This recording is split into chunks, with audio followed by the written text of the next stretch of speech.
Hello and welcome back to another Fan Factory Friday Satisfactory Spotlight, where we spotlight one of our community's factory builds.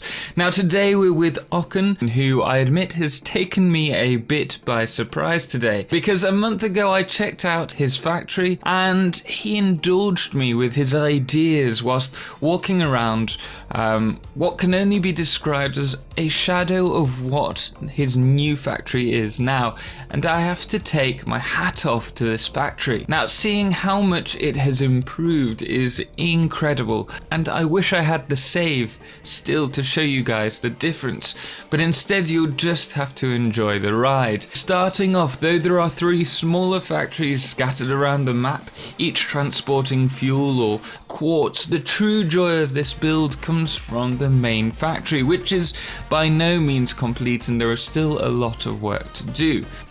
Now, it's important to note there is a huge amount of open room available and Ocken makes use of the space. It's not important whether it's a perfect split, a manifold, or just general factory layout. Ocken uses extra space to make the factory look neater and more beautiful. And I mean, take for example this shot with the mines on the bottom floor followed by the smelters and the constructors. It's beautifully laid out from far away. It's almost as if it was all planned. Zooming back into the base, we can see how the manifolds are equally spaced out to make it look cleaner and less cramped. And I loved the use of extra space on the assemblers. Gentle conveyor ramps really do stand out compared to the norm. Now, I also enjoy the use of his conveyor poles to make the splitters look like they're grounded, although, look, wait for it.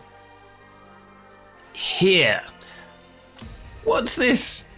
It was almost perfect, just so close. But there are always little bits we can improve on. I also really want to draw focus to the ore smelters and quartz. Want to know how to perfectly split a line into 20? Well, now you know. Each perfect split factory looks great and it's really changed my mind about them. Yes, they take up more room, but wow, I mean, they look fantastic. So you may actually see me using these a bit more in my videos over the next few weeks.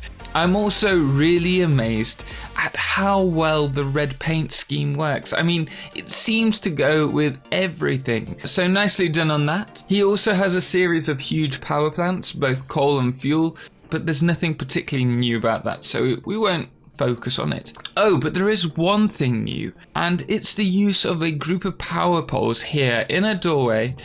So at first, I was a bit confused why he'd done it.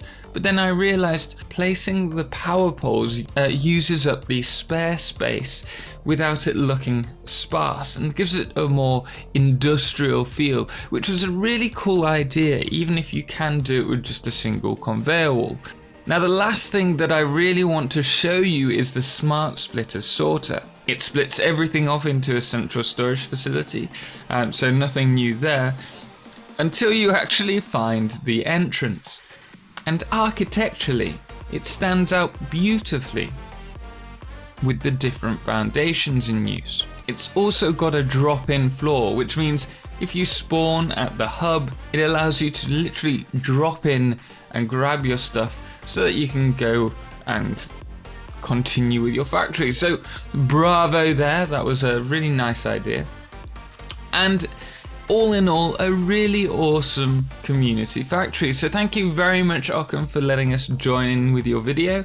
Now, if you guys did enjoy the video, please do show Ocken some love by hitting that thumbs up button. And if you want to see more of our Satisfactory videos, be sure to hit subscribe and follow me on Twitch for some live stream fun. And don't forget to check out our Satisfactory Discord, where you can find inspiration and more like-minded Satisfactory lovers. It's also a perfect place for you to message me if you'd like me to spotlight your factory in one of these videos. Anyway guys, until next time, ciao for now.